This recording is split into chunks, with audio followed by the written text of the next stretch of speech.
नमस्कार, मैं हूं सोमी प्रकाश बुबेटा और मेरे साथ हैं हिमाचल के सुप्रसिद्ध गजल गायक, लोक गायक और मैं ऐसा कहूं कि कोहिनूर चंबा के। नाम है पीयूष राज। इन्होंने जो पहचान चंबा की बनाई है वो लाजवाब है। लोग पसंद करते हैं, सुनना चाहते हैं और उन्हें देखना चाहते हैं कि पीयूष राज दिखते कैसे हैं और गाते कैसे हैं। स्वागत है पीयूष राज जी आपका। शुक्रिया। हिमाचल की जो गीतों की जो कैसेट थी पहली, वो आपकी थी। कौन सी कैसेट थी, उसका थोड़ा जिक्र हो जाए। एक्चुअली क्या था कि मैं 1983 में चंबा से जब बाहर सीखने के लिए गया तो वहाँ पे मेरी मुलाकात हुई मेरे गुरुजी श्री एल.के. पंडित जी, जो कि ग्वालियर घराने के बड़े सुप्रसिद्ध गायक थे, अभी भी हैं। तो उनके साथ जब मेरी मुलाकात हुई तो उसके साथ साथ ही मैंने रेडियो में गाना शुरू किया। तो रेडियो में गाना शुरू किया तो वहाँ पे हिमाचल के एक म्यूज़िक डायरेक्टर थे, जो उनकी पोस्टिंग हुई वहाँ पे। तो वो शिमला से बिलोंग करते थे, एस शशि उनका नाम था। तो उन्हें बहुत अच्छा लगा कि एक चंबा का, हिमाचल का भी सिंगर यहाँ पे एक लड़का है, जो कि उनको गाना भी मेरा अच्छा लगा। तो उन्होंने वैसे ही कहा वहाँ पे कि रेडियो में एक दिन मेरी रिकॉर्डिंग थी, तो उन्होंने कहा कि यार पीयूष, कुछ हिमाचल का अभी तक बना कुछ नहीं, कोई कैसेट वगैरह कुछ ऐसा रिकॉर्ड नहीं हुआ। तो बल्कि बाकी पंजाब हो गया या फिर उत्तराखंड वगैरह काफ़ी उनका वो चलते थे, गाने चलते थे। तो हिमाचल का अभी तक कुछ नहीं था। तो मैंने कहा कल आप बताइए क्या करना चाहिए। तो उन्होंने कहा कि एक कैसेट बना लेते हैं, तुम यहाँ पे हो, मैं यहाँ पे हूँ, म्यूजिशियन सारे यहाँ पे अरेंज कर लेंगे और हो जाएगा। तो मैंने कहा जी ठीक है। तो वो फिर मेरे फादर ने वो फाइनेंस करी। उस कैसेट का नाम क्या था सर? उस कैसेट का नाम था ऋतु रंग। क्योंकि चंबा का जो गाना है, चंबा का जो म्यूज़िक है, वो जो ऋतु प्रधान और जो समय के हिसाब से गाए जाने वाले गीत होते हैं, तो उस पर बड़ी वो दी जाती थी। फर्ज करो मैं कहीं सावन का गीत में सुई के टाइम में, सावन के टाइम में गाऊं तो मेरे दादाजी वगैरह नाराज़ हो जाते थे, डांट देते थे। हाँ, डांट देते थे कि क्या तू बेटा में गीत शुरू कर दिया तुमने। तो वो उस वक्त तो हमें बुरा लगता था, लेकिन वो भी एक बहुत बड़ी शिक्षा थी, जैसा कि मैं जानता हूँ। पूरा कैसेट ही टर्निंग पॉइंट था मेरी लाइफ का। तो पहला गाना कौन सा था? और वो सभी गाने मैंने उसमें 8-9 गाने रिकॉर्ड किए थे। तो उसमें ज़्यादातर मैंने जो ये चंबा के जो कुंजड़ी मल्हार होते हैं ना, ये तो इतनी छोटी एज में या तो आदमी लड़कियों के नाम पे गाने गाते हैं या फेमस हो जाएं, या फिर बड़े अच्छी फास्ट रिदम वाले, ताकि लोगों को पसंद आए। तो मेरा कुछ ऐसा वो था नहीं कि मैं लोगों को खाली नचाऊँ, मेरा ये था कि मैं अच्छा गाऊँ। तो अच्छे गाने में जो मैंने चंबा में सुना था, जो बुज़ुर्गों से सीखा था, वो था मेनली कुंजड़ी मल्हार वगैरह। तो कुंजड़ी मल्हार वगैरह उसमें मेनली था। तो पहली कैसेट जो थी वो कुंजड़ी मल्हार और ऋतु पर ज़्यादा थे, इसीलिए उसका नाम ऋतु रंग रखा। अच्छा, ऋतु रंग के बाद मुझे लगता है कि कोई ऐसा गाना जिससे रातों रात जो पीयूष राज है छा गए। अच्छा, नहीं, उस वक्त सारे गाने बड़े हिट हुए थे। और उसके बाद मेरा एक और नंबर निकला, उसमें मैंने जो गीत गाए, करमू छाड़ा मैंने गाया। उस वक्त मैंने बसुआ भी गाया, राजा तेरे गोरखिया ने। सभी तरह के गाने आपके पसंद किए जाते हैं, आपके बार बार की फरमाइश भी होती रही है। वो जो गाना उसका जिक्र भी होता है, वो 2 लाइनें वो चाहे। हाँ, उसमें बहुत सारे गाने, जैसे पहला गाना उसमें रिकॉर्ड हुआ, गा के ही बता देता हूँ। सावन आयो रे सावन आयो रे सैया, डोरा लाया बदरा मेरा पिया पिया परदेस सैया, बदरा मेरा पिया परदेस। इसके साथ ही एक दूसरा था, ओ बिंदलू में नहीं ओ लाना यार, ये सावन के सॉन्ग है। बिंदलू में नहीं ओ लाना यार, ओ बसना राज्य रे पहाड़, बिंदलू में नहीं ओ लाना यार। तो इस किस्म के मतलब उस एज में भी मेरी ये चॉइस रही है। मैं एक बात देखता हूँ, जो आवाज़ उम्र के साथ चेंज हो जाती है कहते हैं लोग, लेकिन जैसी आवाज़ आपकी पहले थी वैसी ही सेम रहती है, मतलब इसका कोई राज क्या है? उसका यही हो सकता है कि मैंने अपना जो प्रैक्टिस थी, रियाज था, वो बरकरार रखा है, ठीक है। और जो टेक्सचर होता है वॉइस का, वो हमेशा वैसे तो एक सही रहता है, उम्र के हिसाब से लोगों के उसमें फ़र्क पड़ जाता है। तो शायद मेरे भी थोड़ा सा फ़र्क पड़ा है। जैसे मैं सुनता हूँ आज से मेरा 35 साल 40 साल पहले का गाना और अभी का सुनता हूँ, तो एक मैच्योरिटी तो आती है, लेकिन गाने में भी मैच्योरिटी आती है और वो निखरता है हाँ, गाना भी निखरता है, गायकी भी निखरती है, और आपका वॉइस पे कंट्रोल जो है ना वो बढ़ जाता है। उस वक्त खैर बहुत नेचुरल होता है, कम एज होती है तो बड़ी मीठी सी आवाज़ होती है। एक भावा रुपया जो गाना, जी, मुझे लगता है कि जब भी वो गाना सुनाई देता है तो उसमें ना आपकी छवि नजर आती है। मुझे लगता है जब भी आवाज़ सुनते हैं, हो सकता है कईयों ने और ने भी गाया, लेकिन उसका थोड़ा सा आप कुछ गुनगुनाएं तो। कुल्लू का वो गाना है, कुल्लू का गाना है, और वहाँ के बहुत सारे सिंगर्स ने पहले गा रखा है।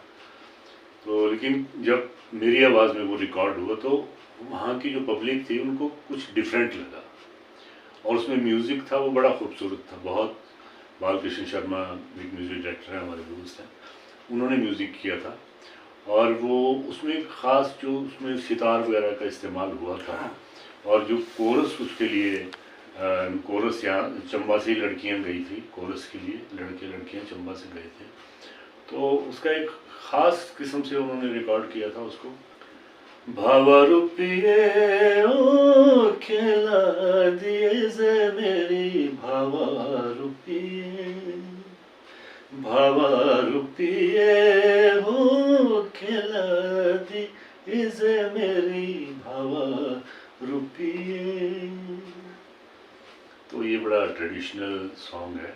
बॉलीवुड सिंगर आए थे चंपा और डायरेक्टर भी आए, तो उनका इंटरव्यू किया था, तो उन्होंने खुद स्वीकारा था कि चंपा के इतने अच्छे गाने हैं और इतनी अच्छी धुनें हैं कि यहीं से जो चोरी हुई धुनें, उसकी वजह से कई बॉलीवुड गाने मशहूर हुए हैं। हाँ, वो आप देखिए, उसको आप चोरी हुई धुनें नहीं कह सकते कईयों को। वो एक जो राग पहाड़ी उसमें इस्तेमाल हुआ है, तो वो एक राग पे जितने भी गाने होंगे वो आपस में तालमेल रखते हैं, वो मिलेंगे जुलेंगे आपस में, तो वो लगता है कि ऐसा है, ऐसा होता नहीं है। लेकिन क्या है कि कई म्यूज़िक डायरेक्टर्स ऐसे होते हैं कि वो, जैसे वो गाना आपने ताल फिल्म का सुना होगा, तो वो ऐसा लगता है लेकिन ऐसा है नहीं। तो लेकिन होता है ऐसा। अच्छा, एक गाना काफ़ी अम्मा पुसदी, ये वाला गाना भी काफ़ी पॉपुलर हुआ है, कई लोगों ने गाया है, बॉलीवुड से लेकर मतलब हॉलीवुड के सिंगरों ने भी ट्राई किया। जी, 2 लाइनें हो जाएं। मैं 2 लाइनें भी गाऊंगा और उसके बारे में भी बताऊंगा जी, क्योंकि वो गाना जो था वो हमारे गांव में, गली मोहल्लों में या शादी ब्याह में ऐसे गाया जाता था। ऐसे बहुत सारे गाने हैं, लेकिन जब मैंने वो गाया तो वो चंबा से बाहर लोगों ने सुना, चंबा से बाहर लोगों ने सुना, तो लोगों ने सुन के फिर उन्होंने भी ट्राई किया। लेकिन बॉलीवुड के सिंगर जो हिमाचल के ही हैं, तो मौनी चौहान ने भी उसको सुना पर चेंज कर दिया, वर्डिंग भी चेंज कर दी, गाना भी, कंपोजिशन भी चेंज कर दी, जो कि मेरे लिहाज से वो गलत है ऐसा करना। तो वो उन्होंने किया, तो नेचुरली आप असली सुनना चाहेंगे। बिल्कुल बिल्कुल बिल्कुल। तो उन्होंने जो गाया, उन्होंने थोड़ा सा उसको वेस्टर्नाइज किया, है ना, गिटार वगैरह से लेके। लेकिन गिटार वगैरह तो हमारे गानों में भी बजती है, लेकिन गिटार वगैरह से गाना वेस्टर्नाइज नहीं हो जाता। उन्होंने धुन से भी छेड़छाड़ करी, तो उसकी हालांकि धुन बड़ी खूबसूरत धुन थी। अम्मा पुछ दी सुन दिए मेरी, अम्मा पुछ दी सुन दिए मेरी, दिए भला तू भली तू किया करी होई, दिए भला तू भली तू किया करी होई, पारली बनिया। देखिए माँ बेटी का वार्तालाप है, और इसमें कितना अच्छा मैसेज है कि माँ उसको डायरेक्ट नहीं बोल पा रही है, इनडायरेक्टली बोल रही है कि तू इतनी पतली कैसे हो गई। तो वो कहती है कि पारली बनिया मोर जे बोले ओ, पारली बनिया मोर जे बोले ओ, अम्मा जी तिनी मोरे निंदर गुआइयो, ओ अम्मा जी तिनी मोर निंदर गुआइयो। तो इसमें खूबसूरती ये है कि वो एक उसकी जो यंग एज में जो एक जाहिर है एक होता ही एक लाइफ पार्टनर चुनना वगैरह, तो वो था। लेकिन वो एक माँ बेटी के बीच का जो रिश्ता है उसमें जो शर्म जो है, अच्छा वो तहजीब से इसको एक दूसरे से वार्तालाप हुई थी, लेकिन उसको खुल्लम खुल्ला करने का प्रयास किया। जी जी जी। अच्छा एक जैसे एक गाना जिक्र करते हैं जैसे कि साए साए मत कर रावी है, क्योंकि मुझे लगता है कि जो रावी का रौद्र रूप हुआ करता था, वो रावी जैसे बहती थी, तो हम भी जब 20 साल पहले जब चंबा थे तो हमको भी आवाज़ सुनाई देती थी। जब चंबा के चौगान के किनारे से हम जाते थे तो हमको भी आवाज़ आती थी, तो इसलिए मुझे लगता है कि वो ट्रेडिशनल सॉन्ग गाया गया था। तो अब तो रावी नदी का जो स्वरूप है, आप समझ सकते हैं कि किसकी वजह से वो नाले का स्वरूप, और जिस तरह का वो स्वरूप दिख रहा है, मुझे लगता है कि वो कहानियों में रावी रहेगी। तो मुझे लगता दुख तो लगता होगा, पर मुझे लगता है कि इसका रावी का जो याद करने के लिए, ताकि जो स्वरूप था साए साए मत कर रावी है, तो उसका भी थोड़ा सा जिक्र हो जाए। तो देखिए ये जो गाना है मैं बहुत जगह बताता हूँ, और अपना बताना अपना फ़र्ज़ भी समझता हूँ। कई लोग इसको फोक समझ के गाते हैं, क्योंकि ये फोक नहीं है। तो ये लिखा गया है, और ये चंबा के सपड़ी मोहल्ला के थे खेमराज गुप्त, ये उनका लिखा हुआ गाना है। और शिमला रेडियो पे एक राजस्थान के बड़े मशहूर म्यूज़िक कंपोज़र थे पंडित शिव प्रसाद जी की कंपोजिशन है, और खेमराज गुप्त जी का गाया हुआ है जी। तो ये चंबा के थे, लेकिन अब पता नहीं क्या है, अब हिस्ट्रियाँ तो यहाँ की बड़ी बड़ी हैं, लेकिन ये जो मेन चीज़ें हैं म्यूज़िक के मामले में, वो ज़्यादा लोग जो हिस्टोरियंस जो हैं वो, उनको ऐसा भी नहीं लगता कि इसके ऊपर ध्यान देना चाहिए, है ना। हालांकि इन चीज़ों पर ध्यान देना बहुत ज़रूरी है। आपने राजाओं के ऊपर तो ध्यान दे दिया, उनकी हिस्ट्री ये वो वगैरह, लेकिन कल्चर के ऊपर इतने इतने बड़े लंबे लेक्चर देते हैं, लेकिन उसमें ये चीज़ें अवॉइड हो रही हैं, ये नहीं देखते। तो इसका भी जिक्र होना चाहिए। आप भी चाहते हैं कि सरकार को भी इस मामले में ध्यान देना चाहिए? सरकार को बहुत ध्यान देने की ज़रूरत है। सरकार तो खुद ही मतलब टेबल पे कुछ और काम होते हैं, और बिहाइंड द टेबल कुछ और काम होते हैं, है ना। तो behind the table in the sense के वो वैसे तो वो लैंग्वेज कल्चर डिपार्टमेंट बना रखा है, उसमें काफ़ी कुछ मतलब कल्चर को संरक्षण के लिए काफ़ी कुछ चीज़ें हैं। लेकिन व्यवहारिक मतलब कागजों में होता है, सही मायने में धरातल पर कुछ लेकिन क्या है कि अपने ही जो मेले जो सांस्कृतिक जो कार्यक्रम होते हैं उसमें वो चीज़ें गाई जा रही हैं कि जो कि इम्पोर्टेंट नहीं है कल्चर को प्रिजर्व करने के हिसाब से। मतलब आपके हिसाब से जो जिला स्तरीय कार्यक्रम होते हैं या जो भी लोकल प्रोग्राम होते हैं वहाँ पर ट्रेडिशनल जो रीति रिवाज है या जो गायकी है उसको बढ़ावा मिलना चाहिए। आप देखिए ना वहाँ पे किसी भी आप हिमाचल का कोई भी मेला वहाँ पे ये मोहित चौहान का गाया वो ज़्यादा फेमस हो गया। जो लोकल जो ट्रेडिशनल था उसको वो हिमाचल से बाहर नहीं जा सका, तो कोई आजकल के बच्चे तो जानते भी नहीं इस बारे में। जी जी।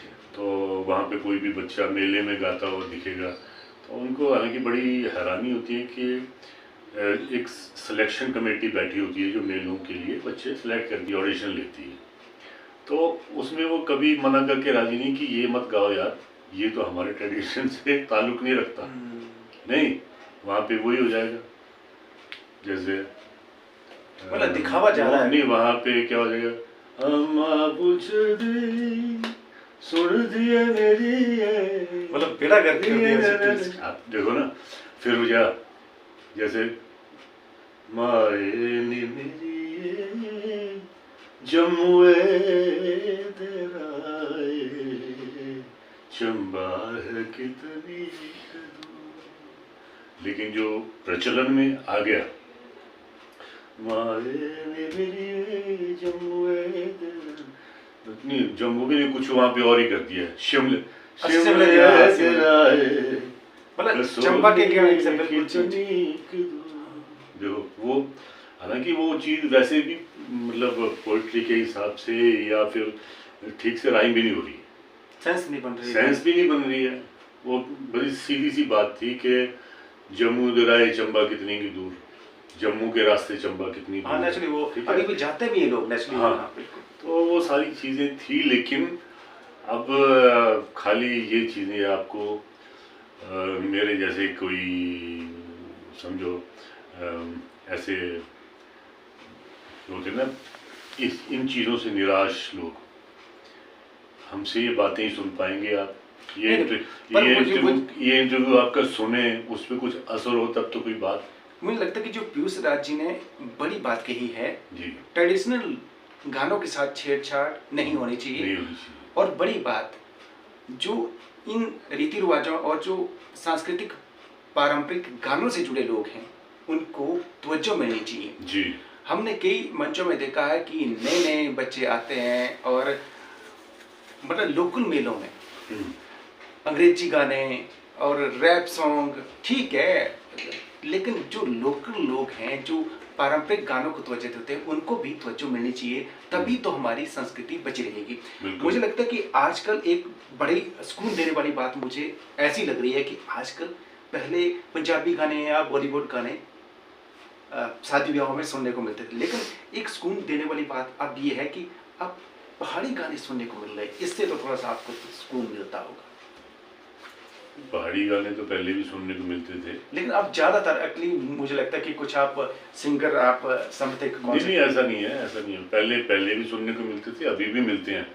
अब बल्कि क्या है कि अब जैसे होता था ना कि ब्याह शादी पे जो औरतें होती थी, हाँ खुद गाती थी, नहाने के टाइम में अलग गाने, मेहंदी के टाइम के अलग गाने हैं, या वो बीच में पंजाबी भी आ जाते थे गाने, है ना। जी जी जी। तो वो सुन के वो जैसे यहाँ के कहीं भी हिमाचल में वो पंजाबी डोमिनेटेड तो है ही हम लोग का। जी जी जी।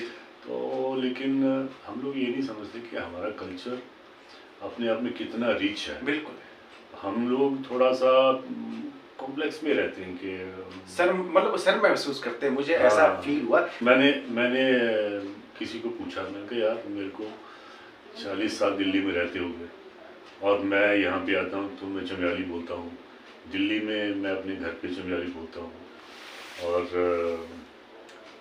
और यहाँ के जो गांव के जो लोग हैं, गांव के जो बच्चे हैं, आप किसी से बात करो तो हिंदी में ही जवाब देंगे। जी जी। तो ऐसा हिंदी बोलना कोई बुरी बात नहीं है, वो भी हमारी मतलब हमारी अपनी भाषा है, हिंदी को हम हिंदुस्तान के रहने वाले तो हिंदी से प्यार करना चाहिए, लेकिन लोकल लैंग्वेज, लेकिन लोग जो अपनी माँ बोली है, जिसे माँ बोली कहते हैं, बोली, तो उसको नहीं भूलना चाहिए। जी जी। अपने घरों में हम अपने बच्चों के साथ बोलें, लेकिन इसलिए नहीं बोलें कि भाई चमियाड़ी जो बोलना कोई उसमें शर्म की बात है क्या है, ऐसे नहीं करना चाहिए। अच्छा, आप जैसे जिक्र कर रहे थे, हम बीच में जिक्र करते हैं रावी का, तो रावी की 2 लाइनें तो मुझे लगता है कि अगर जिक्र ना हो तो मुझे लगता है रावी का जिक्र कैसे हो। साए साए मत कर राविए, साए साए मत कर राविए, मिंजो तेरा डर लगदा, चंबेरे गलेरिए लड़िए, चंबेरे गलेरिए लड़िए, मिंजो तेरा डर लगदा, साए साए मत कर राविए, साए साए मत कर राविए। आप जैसा कि सुन रहे हैं कितने सुरीले सिंगर हैं, लेकिन हिमाचल गौरव पुरस्कार जब देने की बारी आती है तो सरकार के हाथ पीछे हो जाते हैं। संस्थाएं अपने स्तर पर सम्मानित करती है, लेकिन मुझे लगता है कि चंबा जैसे जिले से ताल्लुक़ रखने वाले इन खूबसूरत आवाज़ वाले संगीतकार, गीतकार, मैं यह यूँ कहूँ गज़ल गायक और कोहिनूर है ये चंबा के, अगर इनको इग्नोर किया जाता तो वो चंबा की पूरी पब्लिक को इग्नोर किया जा रहा है। क्योंकि आप सुन रहे हैं गायकी के ये माहिर हैं, लेकिन इन्हें हर जगह इग्नोर किया जाता है। हमने सुना है कि कई बार हिमाचल गौरव पुरस्कार दिए जाते रहे हैं, तो आपको लगता है कि जब आपकी बारी आती है तो आपको, और मैंने ये भी सुना है कि जब हिमाचल की पहली कैसेट निकाली गई तो आपने निकाली थी, लेकिन इसका श्रेय भी किसी और को दे दिया गया, दुख तो होता हो। नहीं, देखिए वो क्या होता है कि उसका श्रेय किसी और को दिया गया, मैं शायद किसी के सामने जाके बोल नहीं रहा हूँ कि हिमाचल की पहली कैसेट मैंने निकाली, या मैं किसी नेता के पास नहीं गया या कुछ ऐसा है, लेकिन बहुत सारे ऐसे लोग हैं कि बोलना तो नहीं चाहिए, लेकिन क्या कि एक दूसरे से जेलस भी करते हैं। तो मतलब मुझे लगता है कला के नाम पर जेलसी नहीं होनी चाहिए। मुझे लगता है कलाकार तो कलाकार तो मैं आपको बताऊं, मैं मेरे ख्याल में सीनियर मोस्ट सिंगर हूँ हिमाचल का, है ना जी, और पिछले 40 साल से दिल्ली में बैठा हूँ, और दिल्ली में मैं मतलब हर काम भी कर रहा हूँ, और दूसरी बात है कि मैं गवर्नमेंट ऑफ इंडिया से पंजीकृत सिंगर हैं, ICCR से, Indian centre for culture resources, वहाँ से पिछले 15 साल से अप्रूव्ड सिंगर हूँ, और गज़ल में भी और हिमाचली में भी। हिमाचली में भी स्पेशली चंबा, मेरे उसमें मैं आपको दिखाऊंगा, उसमें चंबा लिखा हुआ है कि मैं गवर्नमेंट ऑफ इंडिया से अप्रूव्ड हूँ उसके लिए। लेकिन ये तो मतलब अब किसको दोष दिया जाए? अच्छा सिस्टम है। अच्छा, मुझे लगता है सिस्टम की वादाखिलाफी के आप शिकार हैं, और मुझे लगता है कि सिस्टम में हमारे और आपके जैसे ही लोग बैठते हैं, लेकिन मुझे लगता है इसमें पॉलिटिकल विल भी कहीं ना कहीं कमजोर है। क्योंकि पॉलिटिकल विल अगर रहती की, क्योंकि पॉलिटिकल सिंगर नहीं है आप, पर है तो चंबा के है ना। अगर कोई किसी पोजीशन में है, मुझे लगता है कि चंबा कि कई लोग हैं जो IAS हैं, टॉप मोस्ट पोस्टर पर बैठे हैं, तो उनको भी तो दिखता है कि हमारे चंबा के कोई अच्छे सिंगर हैं। हम ये नहीं कह रहे हैं कि इनको प्रमोट करें, लेकिन इनको डिमोट भी मत करें। और जब मेजर मेला लगता है तो हम किसको बुलाते हैं? बाहर के बड़े बड़े सिंगर को बुलाते हैं। एक दिल्ली में बैठते हैं और मजबूरी है, वहाँ पर काम करते हैं आप, अगर वहाँ से आपको बुलाएंगे तो मुझे लगता है कि चंबा की शान बढ़ेगी। तो आपको इग्नोर किया जाता तो ये तो बुरा लगता होगा कि हर बार में जब मेले के दौरान आपको भी नहीं। देखिए, उसमें बुरा लगता था मेरे को, लेकिन क्या होता है कि मैच्योरिटी के हिसाब से कई चीज़ें जब क्लियर हो जाती हैं। अब हिमाचल में मैं आता हूँ तो फर्स्ट करो कोई बहुत बड़ा अवार्डी हिमाचल का मेरे साथ चल रहा हो तो लोग उसको नहीं पहचानते, वो मेरे को पहचानते हैं।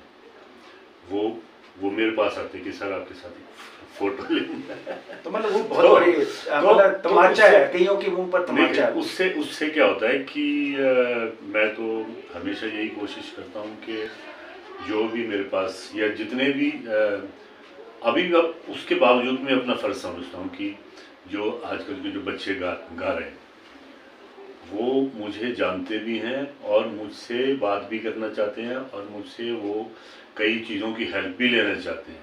तो मैं उनको बाकायदा फ़ोन पे ही सही, उनको मैं कभी किसी को इग्नोर नहीं करता और सबसे बात करता हूँ, चाहे वो चंबा का बच्चा हो, चाहे वो किन्नौर का बच्चा हो, चाहे वो कुल्लू का हो, चाहे लाहौल स्पीति का हो, और सब मुझे बहुत प्यार करते हैं। अच्छा, मैं अब इससे बड़ा अवार्ड कोई होता है? हाँ, आपने अच्छी चीज़ बोली कि इससे अवार्ड, क्योंकि आपको इग्नोर करते रहेंगे लेकिन जो हुनर है ना उसको जितना दबाएंगे वो उतना निखरता है, मुझे लगता है। तो आप निखर ही रहे हैं। और मैं वर्तमान के लिहाज के हिसाब से कहूँ तो ऐसे दो सिंगर जो आपको लगता है कि बाकी अच्छा गा रहे हैं, लेडीज और जेंट्स में। अपनी साइड की बात करें तो जैसे जो लोरी हिमाचल है, तो इसमें जो गद्दी लोग हैं ना, गद्दी मतलब जितने लड़के, मैं उनका एग्जांपल देता हूँ हर जगह।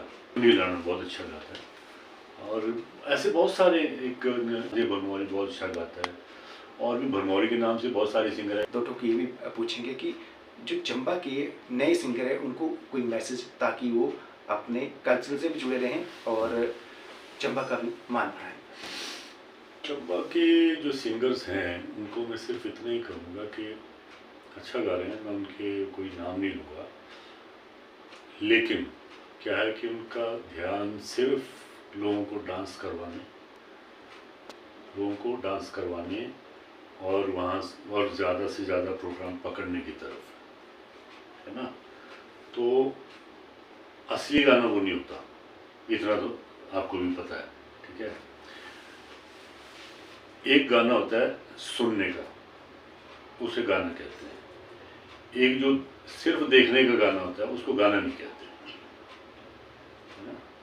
तो देखने वाला गाना तो फिर ऑडियंस भी वैसी होती है जो आपको सिर्फ वो आपके डांस वांस ही देखना चाहती है, सुनने का तो उसमें कोई मतलब ही नहीं है। तो भाई बाकी रही आप सिंगर्स, तो ऐसे होने चाहिए ना कि सिंगर्स, चार सिंगर्स के बीच में बैठे तो अपना कुछ अकेले में भी, बंद कमरे में भी कुछ गा पाए, नहीं बंद कमरे में भी कुछ गा पाए, वहाँ पे बिना इंस्ट्रूमेंट के भी गा पाए और इंस्ट्रूमेंट के साथ भी गा पाए। एक क्वालिटी होनी चाहिए, एक आर्टिस्ट की जो क्वालिटी होती है ना वो होनी चाहिए। तो देखने वाला जो गाना है ना वो भी गाओ, लेकिन जो सुनने वाला गाना है उसकी तरफ ध्यान दो, क्योंकि जिस चीज़ का हम और आप खा रहे हैं, नेम फेम पैसा खा रहे हैं, वही नहीं कर रहे। संगीत की पूजा ये संगीत की इबादत है ये, अगर आप सुर में गा रहे हैं तो लेकिन क्या है कि आप उस सुर की तरफ ध्यान ही नहीं है, वो तो ऐसे काम चल रहा है तो ठीक है। ध्यान देने की आवश्यकता है। फिर तो हम सरकार को क्यों दोष दें? नहीं, इसका मतलब है कि हमारा ही ज़हन खराब है, हमारा ध्यान है सिर्फ पैसे ऐंठने की तरफ, है ना। तो हमने पैसे ऐंठने की बात होती तो मैं तो फोक भी गाता हूँ, मैं भजन भी गाता हूँ, मैं गज़ल भी गाता हूँ, मैं फिल्में भी गाता हूँ, लेकिन मैंने इन सब चीज़ों को छोड़ के, और फिल्मी गाने का मतलब है कि आप ब्याह शादी में भी गाएंगे, वहाँ पे फिर पैसे भी आएंगे, वो भी कोई बुरी बात नहीं। लेकिन क्या है कि हमारा फोक इतनी बड़ी चीज़ है कि वो, अगर हालांकि मैं गज़ल गाता हूँ तो फोक मैंने छोड़ा थोड़ी नहीं, फोक तो मैंने साउथ में भी गाया जाके। मैंने गैंगटॉक सिक्किम में वहाँ पे हिमाचल फोक गाया और फरमाइश पे गाया। लोग पसंद करते हैं। उन लोगों को हिंदी भी नहीं आती, लेकिन उनको किसी को कुंजू चंचलो पता था। तो ये एक बहुत बड़ी बात होती है। तो एंड में कोई मैसेज सर, दो टूक, ताकि समझ सके, क्योंकि मैसेज मेरा यही है कि जो भी आजकल नए नए जो बच्चे गा रहे हैं, और पुरानों को तो मैं क्या बोलूँ, पुराने तो पुराने ही हैं, वो उनका अपना अपना एक्सपीरियंस है। मैं नहीं कहता हूँ कि हम या कोई और दूसरे सिंगर वही अच्छा गा रहे हैं, और भी अच्छे अच्छे आएंगे, बहुत अच्छा गाएंगे। और जितने भी नए नए बच्चे गा रहे हैं वो ज़्यादातर पहले जो अपना असली म्यूज़िक है, जो प्योरिटी है, उसकी तरफ ध्यान दें, और गानों को चेंज करके या उसके लिरिक्स चेंज करके या उसके धुन चेंज करके गाने से कोई फ़ायदा नहीं। इसका मतलब कि आप में वो क्वालिटी है जो आपको पता ही नहीं है, आप उसको खुद क्रिएट कीजिए ना। आप किसी के दूसरे का गाना पकड़ के उसको तोड़ मरोड़ कर रहे हैं, तो आप, इसका मतलब कि आप खुद कर सकते हैं, अपने आप को पहचानिए। तो ऐसा नहीं करेंगे तो फिर बड़े अफसोस की बात है कि आप उस चीज़ तक पहुंच ही नहीं पाएंगे जो चीज़ आप करने चले थे, है ना। तो आप खैर हिमाचल से बाहर निकल के देखिए, वहाँ पे छोटे छोटे बच्चे जो क्लासिकल सीखते हैं, कैसा कैसा तैयार बच्चे गा रहे हैं। मेन रियाज करने की आवश्यकता है, रियाज करने की बात है। और उन लोगों को ऐसा कुछ नहीं है कि उनको सिर्फ मतलब पब्लिक को रिझाना है, उसमें कोई ऐसी बात ही नहीं है। वो अपने आप को तैयार करते हैं, सुनने वाले अपने आप मंत्रमुग्ध हो जाते हैं, आंखें बंद कर लेते हैं। आपको कुछ ऐसा कुछ करके दिखाने की ज़रूरत नहीं है, आपके अंदर होगा तो करके दिखाएंगे।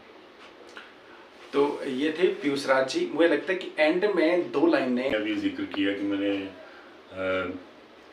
सिक्किम में जाके हिमाचल फोक गाया और वहाँ पे मेरे को फरमाइश आई, तो मैं बड़ा खुश हुआ, हैरान हुआ कि सिक्किम में जहाँ पे नॉर्थ ईस्ट में लोग हिंदी भी नहीं बोल पाते ढंग से, वहाँ पे कुंजू चंचलों की फरमाइश आई। तो मैं उसकी दो लाइनें आपको सुनाता हूँ, और मेरा बड़ा पसंद का गाना है, आप सभी का है। कपड़े धोआ छम छम, रोआ कुंजुआ, कपड़े धोआ छम छम, रोआ कुंजुआ, बिच बटन नसानी